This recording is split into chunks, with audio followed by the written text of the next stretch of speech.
Hey, what is up, all y'all good people? This is Kimberly Bryant Hi, this is Blair Bryant. with the Pop Culture Green Room, and we are back. Yes, finally, we're back together. But y'all, this is exciting because we finally have with us in studio. I'm super excited. Are you excited? Yeah, definitely. I'm dope because we've got Emmy Emmy nominated, sorry, Emmy nominated writer for Hindsight tonight. And not only that, but we've got an actor from the studio that is Yes. produced by Seth Rogen. Super excited. So we're bringing on Damian Muziani. He's going to step on stage with us in a second, and I am excited. So we're going to ask him like all kinds of questions, like just see how it is, because it's been a minute since we've had an actor on. Yes, it has been a minute. This is our cousin Deborah. Yes, so we had Deborah. yeah, so we're excited. So we're a bit nervous if we're rusty. Like, please forgive us. So, all right, ready to rock and roll? Yeah, definitely. All right, let's go. Let's go and bring on Damian. It's the Bryant sisters. Thank you so much. Oh my gosh, we're so excited. If we're a little nervous, please forgive us. Oh, please. I'm probably more nervous than both of you. Oh my goodness. But oh my gosh, but we are so excited to have you here. Like, thank you again, because we know that your time is limited. So I mean, the fact that you saved it for us, like we honestly can't thank you enough. Oh, so for sure, yes. thank you again. And oh my gosh. So with that said, let's get started here. So let's start from the top. So tell us about like your journey into the entertainment industry. Like, what got you started? Was this like something that was like a childhood dream, or like tell us about that? Okay. I started, I didn't start acting until I was in my early 30s, but I was always a class clown in school and the troublemaker, the troublemaker. So Okay. I found my niche in school being the wisecracking guy, the quick thinking jokester and that kind of thing. So I Yeah. felt like I had that path in my blood from the beginning, but I didn't really get a chance to pursue it until I kind of went out there and in the real world and realized how tough it was out there. And I thought, if you wait too long, you really do miss your opportunity. And I'm who knows, I might have waited too long because I started acting when I was 31. And I think Right. about people who have been at it since coming out of the womb. And if you apply yourself, you have a much better chance of becoming a star, becoming at least a working actor to make money. So the dream was always there, but then once I started going on stage to do live theater, regional and community type theater, I just kind of took it in steps. I would meet someone. Right. Actually, it was my sister who got me involved in community theater, and then I met someone in community Okay. theater who talked me into getting an agent to do TV, and then the agent got me into a couple TV shows, and I met someone else and got another agent, and it just kind of snowballed from there. Nice. And it's super cool to me. I love it because I was excited whenever we got the connection because I recognized you right away. So I was like, oh my God, that's exciting. Especially with the Stephen Avery, the Stephen, I'm sorry, the Stephen A commercial. So I was like, yes, with ESPN. So I was like, oh my gosh, this is awesome. That's So, funny. but how was that experience?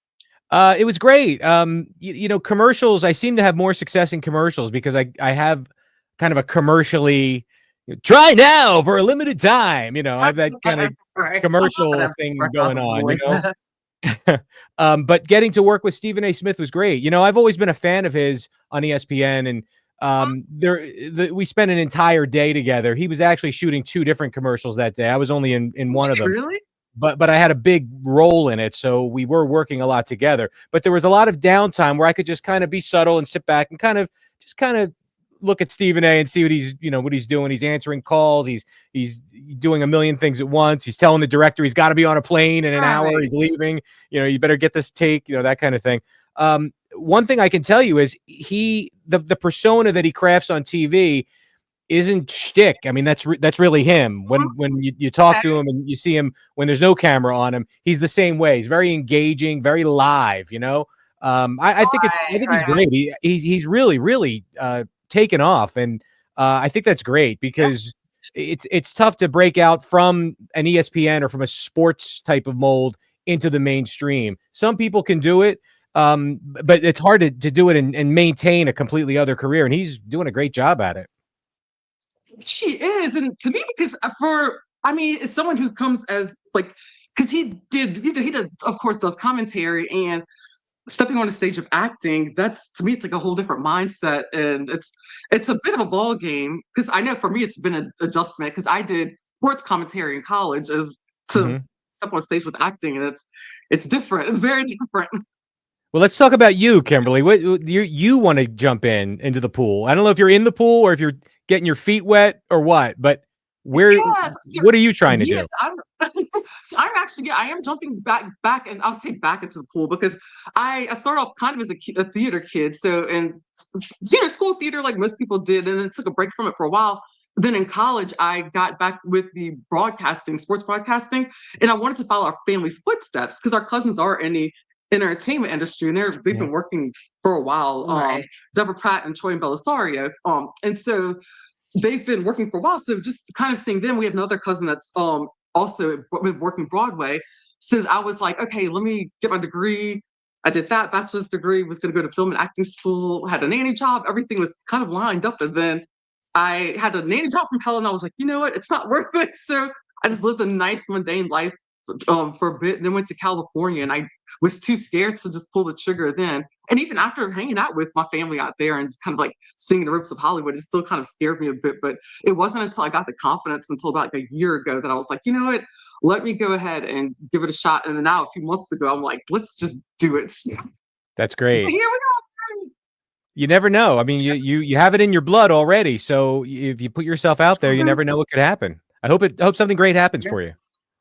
Thank you. Yeah, you never know. So I was like, you know what, life is short. You know, our dad just passed away in August. So I was like, let me just do anything and Yeah. just because Mhm. that's like he always like wanted to be a star, and he kind of admitted it like on his like last few days. So I was like, you know what, let's see what we can make happen. So yeah. It's funny how sometimes things in our life that are uh, painful bring out a different side of you to be able to kind of, I don't Right. know, change your course, change your direction a Without a little bit. doubt. Yes. It's Absolutely. corny to say whatever doesn't kill you makes you stronger, but it seems like things that hurt you, you bounce back stronger from. Right. Oh yeah, definitely. So I found that I agree. with that, and in a way, it's just I was able just to flip my mindset around and just open up more doors to myself. So it's like I almost developed my way of thinking back to like what I wanted to do and what I wanted to be. So I'm like, Mhm. you know what? I'm like, if this is where the path that it's leading me to, and so far it's more successful than anything else right now. So I'm just gonna keep Yeah. rolling with it. Good, good. And Blair, Yes. are So you we're like, following the same path or are you on a different path? I breathe. I'm just kidding. Well, so well, funny enough is that like this podcast is kind of like my brainchild because Mhm. well, I mean, like she and I would talk about pop culture a lot whenever she was living in California, and then I found myself like following Demois. We followed Demois, like the really, it's kind of almost like modern day Gossip Girl on Mhm. Instagram, Mhm. notorious for, like celebrity entertainment news and rumors and whatnot, and like she used to go live on a Spotify Screen Room a lot. And somehow I just ended up on there quite often on Oh yeah, she bring you live on stage, stage. Yeah. and people and she'll like talk to me a lot, like ask me questions, and I'll ask her stuff that's like going on, and a lot of people who are like in the comment section, like they just get a kick out of it because for some reason I just came And they by asked them, you to come back. and they were asking me to come back because people said they loved my energy, and I'm kind of like maybe I should do a podcast with this because well, I did radio in college, so like and that's like one of my love. Yeah, she did radio, I did television. Yeah, like So That's yeah, she funny. was like That's really funny. into I did both. reality I did both in college. I had a really nighttime okay. DJ thing and I was in their TV production class. So I kind of had the best of both Oh, worlds. But no kidding, yeah.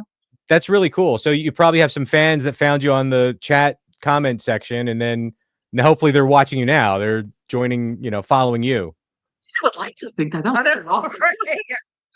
If that's the case, that would be super I know, right? awesome. Exactly. That'd be really funny. But that's kind of my journey. Like, once I stay away for a really long time. But well, the funny thing was that I mean, I did a little bit of work here and there, like in the music industry. I mean, Hurricane Katrina kind of obliterated Yeah, that. oh yeah. Yeah, because I worked as an intern for some talent buyers and publicists, and because I was really into like the whole live music thing. And my dream was to like have my own production company where I can like put on live shows and stuff like that and all. But and I like actually got my real estate license, so I could fund that. We ended up doing Right. real estate for a while in Yeah. general for a long time, but then but now I'm kind of thinking like about like how like I said with when my dad passed away, just kind of like thinking life is short and now that changes the trajectory of my life because now I'm kind of thinking about getting into that again because I'm finding Mhm. like that. I mean, it takes work. But I'm finding that it's not as impossible as I thought it was. That's cool. Maybe there's something, the fact that you're both a team and you're both on the same page and you're sisters, Hmm. like that's a selling point right there. So I think Sure. you have more I than a lot of agree. people have jumping in. That's true. Yeah. Yeah, that's good. Thank you so much. Sure. So like but circle back to you, so you wear a lot of hats, like as a writer, director, filmmaker, Mhm. broadcaster. Do you have any favorite roles in particular, or anything that like scratch a particular creative itch of yours? Yeah, I guess for stage, Neil Simon comedies seem to be, even though they're a little dated now. They don't seem to have the punch that they once had, but in my opinion, but I seem to gravitate to that kind of snappy, quick kind of chatter that is you find in Neil Simon comedies. So there was a play called Right. Rumors that I did on the was it regional? I think it was just community theater in New Jersey. They have this. It's like the Tony Awards of community theater for New Jersey. Okay. They're called the Perry Awards. And Antoinette Perry is her nickname is Tony. That's where the Tonys are from. So it's from the same bloodline, I guess. But it's across the river in New Jersey, not really Broadway. Nice. I was nominated for Best Actor as one of the characters in Rumors, and that I'm really proud of. I had to do like a 5-minute monologue on stage where it's 6 pages of text, just me, and I'm running around the stage and I'm trying to talk my way out of a situation with a cop on stage. Wow. Very, very tough, but I kind of choreographed it myself and kind of ran with it and rehearsed it a lot. And I had only really been acting for a year or two, so I was still trying to prove Wow. That's my impressive. way. Yeah. So after I done it, I found out a couple months later I was nominated for this, prestigious, acting award, and I thought, all right, cool, like I can do this. I jumped in late, but Yeah. I'm getting some feedback, so I like that much. I like that role very much. For film, there's a short film that I did a few years ago. It's about a pizzeria that's like a mafia run pizzeria, but it's sort of like it's how they say that the five families, the mafia five families. Well, Yeah. this story had like the five pizza families.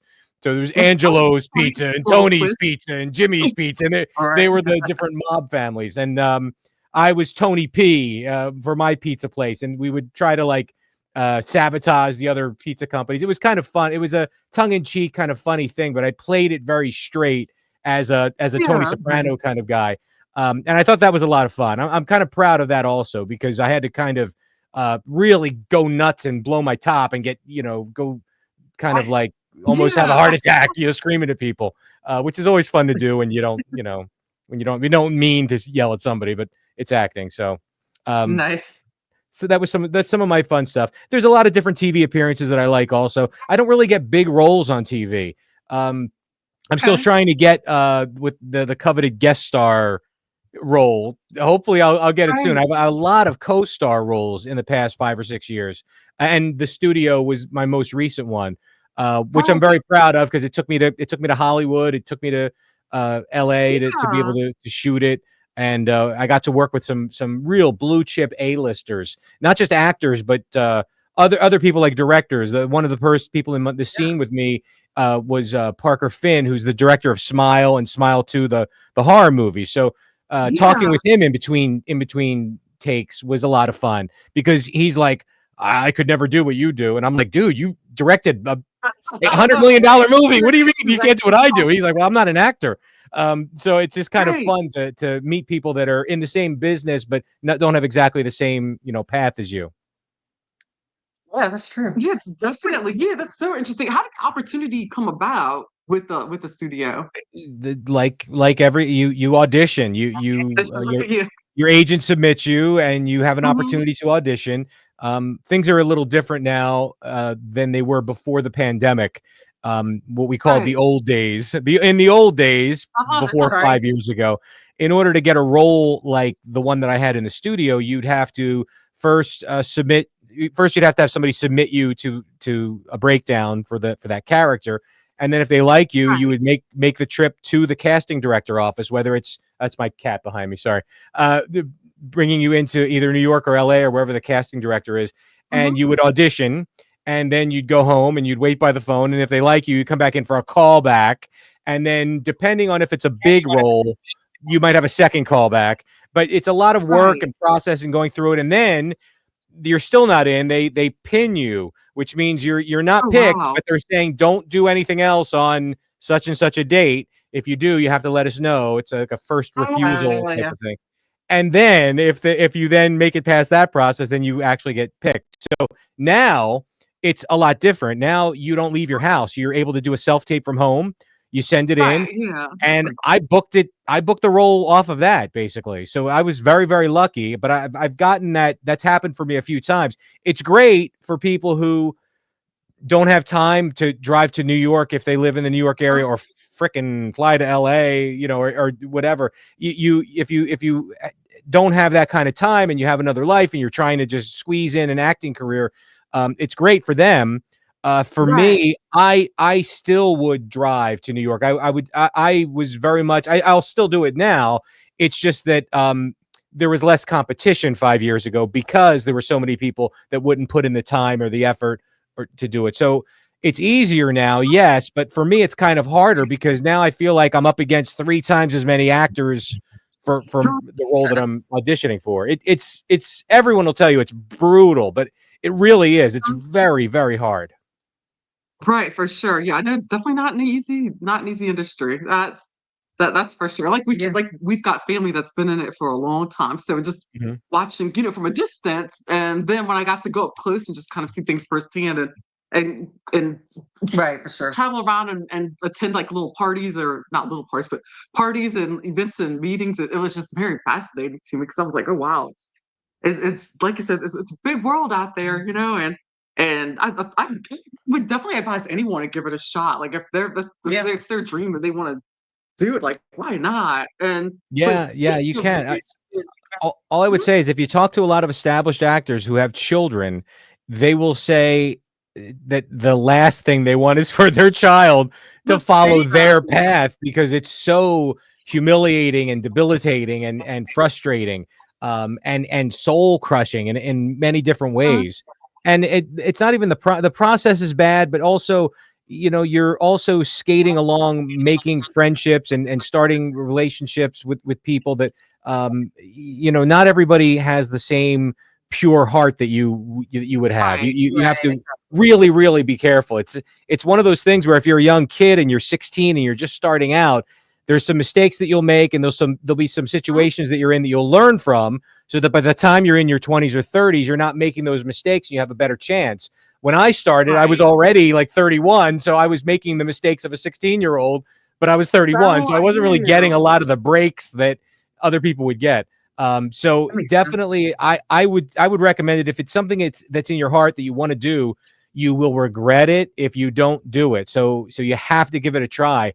And if you feel like it's something that you can succeed in, then you just have to give it 100%. There is no Yeah. I'll do it for so long and then stop. You just keep going. Hmm. You know. All in or nothing. All or Yeah. Yeah. nothing. That's that's the way I function. I hear you on that one. So speaking of creating your own path and everything, so hindsight tonight. So it's pretty funny, like comedy sketch news stories that you've got on. I saw it on Instagram and then on YouTube.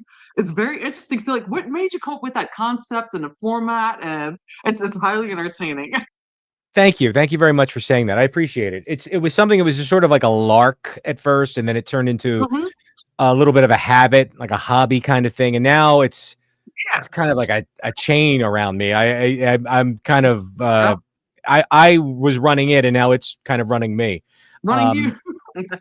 I started Hindsight Tonight in 2020, and it was a thing where I used to do different types of theater, like children's theater and dinner theater, and things where I could perform on a somewhat regular basis and stay in front of a crowd.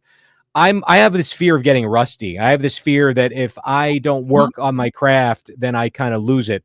So I try to book as much as I can, and I don't do as much stage work now. But back in the day, I would try to always keep myself busy doing something. So when the pandemic Right. hit, nobody was busy doing anything. There was just nothing Yeah, happening. absolutely. And toward the end of 2020, when things started to kind of loosen up a little bit, and of course the 2020 election was on the horizon, my agent found another audition to do, and the character was someone who was going to take 3 news stories from the recent headlines and kind of just riff on them, kind of make fun of Okay. them, or try to find something funny, or what have you. Not so much having a political slant. It's sort of like just you're kind of just making fun of everybody, that kind of thing, which I Right. love. I like to just Mhm. paint myself in a corner and just throw mud wherever I can. Go Um, for it. There you go. so the job was actually kind of similar to what Hindsight Tonight is. It was something where they wanted somebody who could be like one of those old newspaper editors, those grizzled guys with a bag with alcohol in it, and he's got like a trench coat, and he's Right. drunk and just angry, and that old No, school, yeah, kind of thing. I got you. Um, so I did the audition, and I thought I did a great job, and I'm usually my biggest critic. And I was like, wow, this is great. This is something that's in my wheelhouse, and it's something that I'm good. I was able to produce it quickly and semi-professionally. And then I thought, all right, cool. When they call, we'll work something out. I'm already like thinking Yeah. about how am I going to work this into my schedule. And of course, nobody called. I didn't get a call back. It was just crickets. And then it just really bothered me. And I thought, I know I can do this. So why don't I just do it? I just pretended like I got the part and just started producing Uh-huh. it myself. And Oh, first, I awesome. just sort of put it on YouTube and just sort of invited friends to watch it. And, whenever you do something yourself, you always have to watch out for people that are just going to be nice. They're your friends. They're not going to say, don't quit your Right. day job. They're not going to be mean. Yeah. So you want to They're like gonna see be if on they're there, not being genuine, and you want to get some, right. genuine feedback. But the feedback was really good, and it took off really fast. I mean, my Emmy nomination came like 8 months later. Really, it was very, very fast. Awesome. So once that happened, and then there's also the Telly Awards. There's some of those Telly Awards behind me. Though Yeah. that's sort of like I don't know, a poor man's Webby Award, or a poor person's Webby, I guess you want to call Polly's. it. Not dissing the Tellys or the Webbies. They're both great, and all awards are great. Yeah. But I was able to win some of those, and I'm still kind Mhm. of winning them. So that kind of was similar to what had happened with when I did that play Rumors, and I got that nomination. It was like, all right, so now this is a different field, a different path, but I think I'm good at it. Like I'm getting some good feedback. Right. So I've just been doing it ever since. I don't know how long it'll keep going on. Like it's kind of a hassle. Uh-huh. I pride myself on doing almost all of the work myself. I mean, usually it is all me, and it's me Right. writing, researching stories that are happening, trying to find stuff that's funny, Mhm. writing the script. Sometimes, and now I'm kind of like I have different characters that I am. I'm not just me I delivering the noticed news, that, but I'm yeah. a It's not collection just one, yeah. of colorful, Mhm. supposed, consultants or correspondents that are chiming in. Right. So that kind of keeps me from getting rusty too. I like to brush up on my British accents and things like that. Yeah. So it's been a fun journey, and I don't know how long it'll continue. I want to keep it going as long as I can. My real goal is for somebody to say, "Hey, we like what you're doing. Now do it for us, doing this other big thing, or have That would or be work it yeah. into an established type of group. I'd like to be part of a team finally." I know it's really cool because I could definitely see it on like a network. Like that's what when I was like going through it. It reminds me of something that I would see probably on like Max or something. Like Ah, late in the evening, like late in the evenings, and that's the way I that's envisioned it. And I was very like, this nice of is you. really That's cool. nice of you to say. Yeah, Thank you you. never I appreciate that. know. You It's never not know. it's not Some everybody's day. cup of tea, and a Mhm. lot of times I'll pick stories that are just bizarre. They don't have really a lot of people don't really know what's going on, and other times I'll just pick on whoever's getting picked on out there and just kind of throw Right. my own Yeah. fuel onto the Whatever fire. works, right. It's never Yeah. done maliciously. I like to make fun and then move on. Yeah. Oh yeah, definitely. You're just showing your craft. It's oh boy, it's just super cool though. So like how long like typically like on average, about how many hours a day do you think you spend on like producing an episode? It's gotten to the point now where I will start researching on Friday Oh, afternoon, Friday night, not necessarily locking in. I usually shoot for 3 stories a week. And I okay. try to find a tie in between them, or try to they kind of link them in some way. So I'll start my research on Friday night. Saturday usually is an all day brainstorming and working session. I'm writing a script in the Right. morning. Right. I'm pulling media and researching different visual accompaniment during the afternoon. Usually somewhere in there, I'm taping my script. I'm taping my my part, and then it goes Okay, into the okay. post production, and then I'm usually post producing late into the night on Saturday, and then usually maybe another 4 or 5 hours on Sunday morning. It's called Hindsight Tonight, so I kind of give myself a buffer to release it by Right. like 7 or 8 p.m. on Sunday, but usually I get it out earlier in the That's day. Like around noon is usually when it it, okay. it comes out. So it's a lot. I Right. would say it's a lot of hours. I would say I put 20 hours a week into it because I do it all Yeah. myself, you know? Right, right. Oh yeah. No, I definitely feel you on that one. It's like, and I love it. I just love creating. And apparently I start to realize that I thought I never would love producing, but apparently I love it.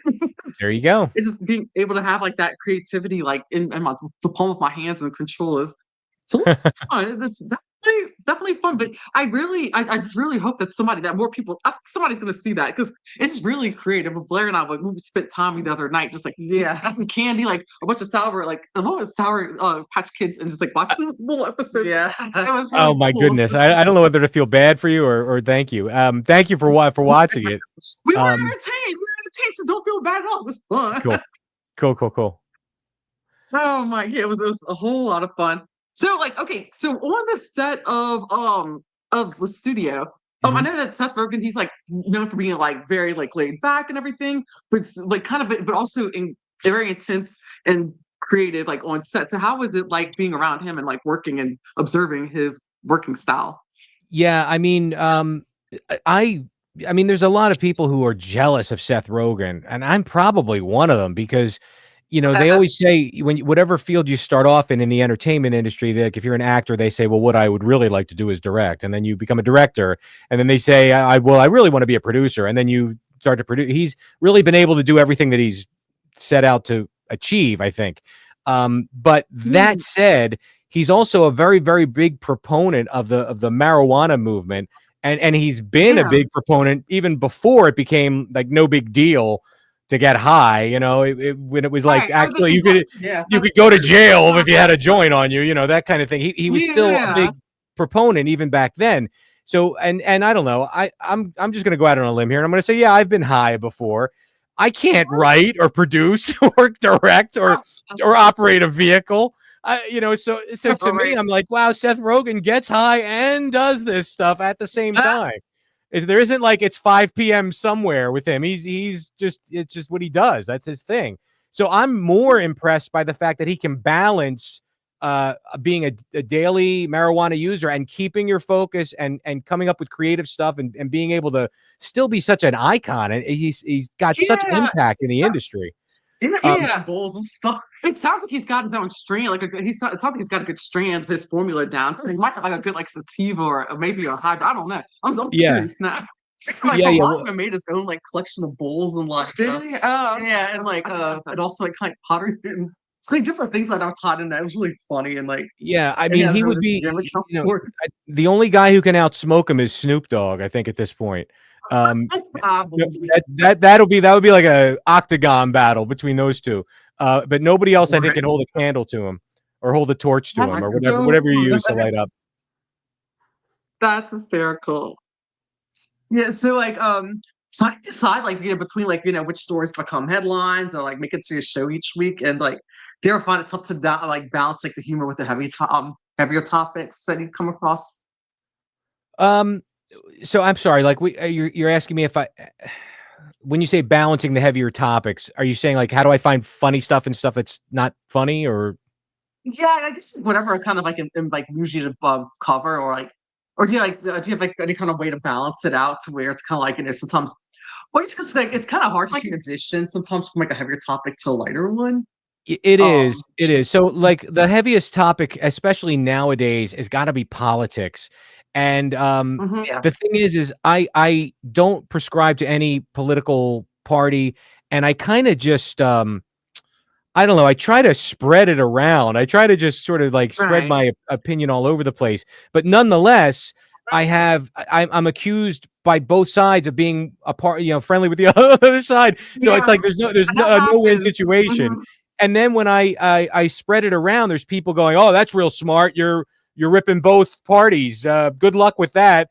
And I'm thinking to myself, well, 65% of the country doesn't even vote. Who do you think they don't? They're not even on board like with anybody. Like I I'm in know. the majority here. What are you talking about? Like no matter what, it's like, can you ever make everybody happy? Absolutely not. Right. It's just, and it goes with anything. Like even like I noticed some podcasters talking about how it was they were covering the Blake Lively and Justin Baldoni, the Yep. whole lawsuit, and so and they were talking about how a certain followers thought that they were following one side, so then they were losing like all these like subscribers. Yeah. So people really Yeah, well, take that's an that kind interesting of story. serious. I mean, I've covered that. I've covered that story, Oh, but did you? it even though it's not the same thing, it still makes me think of the Johnny Depp thing that was going on. Yes. You know what I mean? Like even though Mhm. the circumstances are the same, you still get into a who's a fan of the person and is that affecting how they really think about them and there Right. it muddies the waters, so it's hard to find someone who can be completely middle of the road and kind of give you like a balanced commentary. I thought the Johnny Depp thing was way cooler just because there were so many crazy things. Yeah, I thought so too. I know it was like so bizarre, like so many bizarre wild things that happened, and then it's like it like completely resurrected his career, and then like I don't know, then Amber Heard just kind of like she's kind of ducked off like a little bit. The country. Yeah, I mean, yeah, she left the country, and there was video of her bringing Elon Musk up to his apartment. The Elon Musk was in the elevator going up to Johnny Depp's apartment, and then somebody left a poop on his bed. I mean, you're not going to see any of that with the Baldoni, Blake Lively thing. It was. I mean, it kept everyone captivated. It's like on court TV and just everywhere. Like Yeah. just So stories like that kind of write themselves for me. Like, but as far as politics go, I'll try to like hit a political story and then take a week off from it. So this way, it's not every week. sense. But it's such a big deal in America right now that I can't ignore it completely. I look like like a jerk. Like you can't you have to see the crisis in front of you. You can't just pretend like it's not happening. But I can definitely find. I can find some fringe elements of it that I can make some fun of. Oh yeah, for sure, and it's like what. Speaking of which, what I was paying attention to the story you covered was the Blue Origin, the space travel with the women that I feel like it was nothing but a big flex. Yeah, well, it backfired, I guess. But what's funny is everyone was like it seemed like some people kind of didn't get a lot of the vitriol, and other passengers got hit. Yeah. Like a firework. That's not the funniest thing I saw from that was that dig Wendy's did. Katy Perry. Oh, Yeah. she showed it to me. Yeah, so please send her back. Right. Yeah, can you send and it's funny because then there was like a cry to have Wendy's apologize, and they didn't apologize. Now everybody's going to Wendy's. That sounds about right. Oh, that is so social media is so unhinged and has been for the past couple of years, and it's very funny. If you want a good laugh, you definitely take a look at that. I personally feel I think it's all for the best. I think that particular stunt, if it had happened 15 years ago, it would have flown under the radar, and people would have just said that people would have thought, feminism, and kind of not understood that they were kind of being taken for their own little ride, not to space, but kind of like a directive that was kind of seeking. We're smarter now, we're suspicious. We look at things and raise an eyebrow and say, wait a minute. 6 girls on a rocket. What's going on here? And then you start to like put the pieces together. Okay, this is a big PR move. This is a PR, that kind of situation. It's a shame because the message I think is true. It's just the way it was being delivered, and I think especially nowadays, people are going to try to find a political slant. If who else was on board? Like the thing is that if these ladies were mostly leaning blue, and I think they were, if they're going to be an open target for right-wing media to attack them, and then it gets out there and it starts spewing around, and then next thing you know, Next thing you know, Wendy's is upset for some reason. I don't get the connection at all. Oh, yeah. Oh my gosh, but yeah, it's definitely been for sure entertaining though. But so do you see like any like having like any like changes or directions for hindsight tonight coming up? I don't know. I've been thinking about doing some sort of a change with it. I've been offered some opportunities to expand the show. I've been very much on board with not monetizing the program. Like I don't want it to look like a cash grab. And if you know anybody who's Yeah. lower tier, putting things out there, even if you Hmm. are monetizing it, what are you making, like $50? Like it's Right. to Yeah. to Yeah. me, I'm better off saying, keep your $50. I'm not going to be bought. I'm not going to be bought out unless the Hmm. price is right. But in the meantime, I'm happy just letting it take its own path. But I have had some offers where they said, look, we can get you sponsorship. We can actually get you some decent, whatever decent money is. You're not nowhere near Yeah. retiring, but a nice little revenue stream. But I'd have to Hmm. expand the show and make it a half an hour and still do a Right. 3-minute news breakdown, but bring on guests like you girls do, and Hmm. do Yeah. segments or do little sketches or skits. It's interesting. And it's a heck of a lot less work. I mean, I didn't prepare at all for this. You know Hmm. what I mean? And this is a lot of Right. fun, and we're Yeah. For killing a sure. half an hour in no time. Meanwhile, I'm spending 20 hours locked in a room, coming up with 3 minutes of entertainment for hindsight tonight. So I'd much rather just be gabbing, and talking. Right. Um, Yeah. Definitely. Feel this. So but I don't know. I don't know if right. that's the path for it. I Yeah. would rather Mhm. find a place with either an established program or with a group of like-minded talent to create something Yeah. new. That would be fun. I would like to hopefully move that forward. But until then, you still have 3 minutes of fun on Sundays. Yeah. Oh, for sure. Most definitely. Yeah. So I guess like but I guess like kind of like going back to like the whole like acting part of it all. So like, Mhm. has there been any like moments or like like on set or on stage where everything like went like hilariously wrong or like a kind of epic story of sorts of like a good Um, behind the scenes story, anything that this is a good y'all one. This is always this remember? is a stage production though.